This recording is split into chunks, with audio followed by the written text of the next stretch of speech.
Honourable Chair, this so-called online safety bill, I think, has become a classic example how this current parliament, is making a complete mockery of the legislative process. If you examine the history of how this bill has come about and how it has been presented to parliament, it is very clear that due process, the procedure that is there in the standing orders, in our traditions, in terms of legislature, has been completely violated. This bill was gazetted on the 15th of September in 2023. 46 petitions were filed against it. When the case came up in the Supreme Court, on the very first day, the Attorney General presented 31 amendments. This was a bill that had 57 clauses. Over 50% amendments to the bill were proposed by the Attorney General. The petitioners were not informed of these amendments. Lawyers were not given any time to discuss the amendments with their clients. The case went on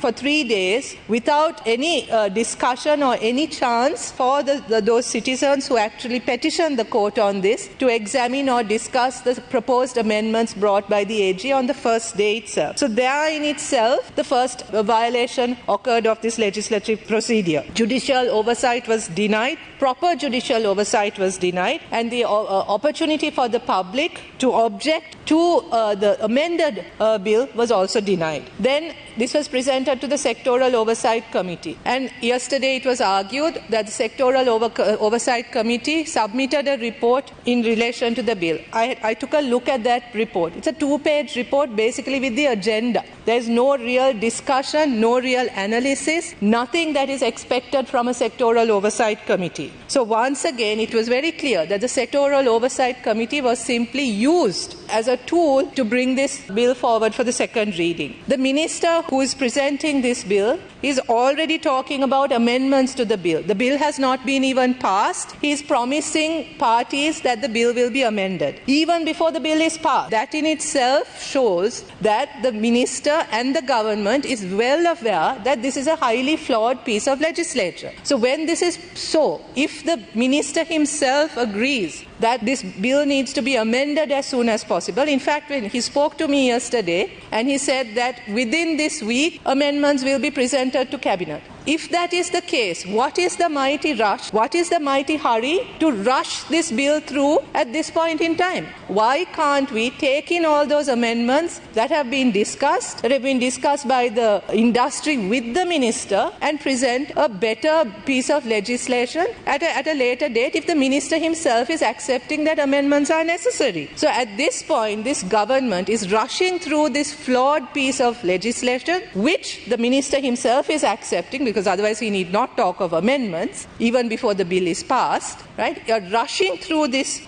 piece of legislation with ignoring all the voices of opposition. I mean, forget political parties, forget the opposition. This government has consistently ignored the opinion of opposition. Let's forget about that. But this government is claiming that it's going to work with the industry. It is going to work to take Sri Lanka to the next step with regard to artificial intelligence in the tech industry. Those in the tech industry, those who have been named as intermediaries, internet intermediaries in this bill, have been strongly opposed to the bill, have many criticisms of this bill, have proposed serious amendments to this bill. But this government has chosen to ignore that as well. So it is very clear that the intention of this bill is nothing to do with online security. It is nothing. The minister talked about yesterday about the need to protect women and children from internet online abuse. The women and children are trotted out regularly by this government as a smoke screen to hide their most devious and most dangerous measures. This bill has nothing to do with protecting women and children. If already there are existing laws,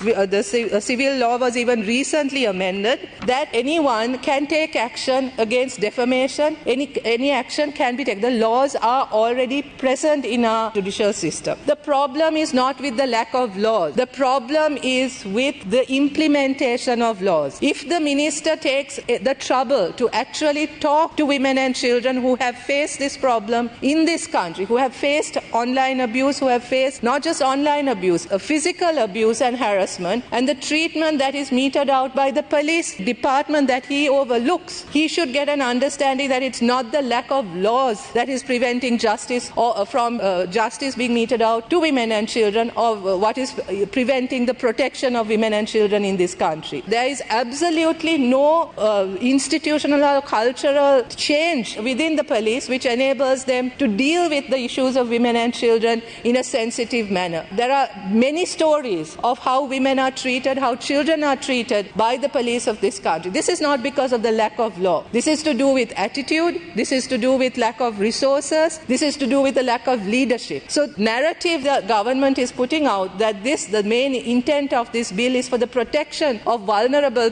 communities is a complete lie. It is very clear that the one and only intention of this government is to suppress dissent at a time when an election is due in a few months. Listening to the speeches made by members of the government during this time, it is very clear that what is being talked about, what is being presented is an effort to control criticism, is an effort to control dissent. All the examples that have been brought forward today and yesterday refer to attacks, to online criticisms that have been leveled against them, against all of us. That is part of public life. Deal with it. We have to deal with it. When it was all right, when it was in the favor of members of the government, when these online onslaughts were against their opponents, there was not a problem. Then it was not a problem. Now, when it is turned against them, suddenly they have become highly indignant, highly worried, and are talking about online safety. So this is very clearly, there is no use in beating around the bush here. The intent of the government is clear. This is about controlling dissent. It is about taking control of public discourse, of public narrative at a crucial time in this country when democracy needs to be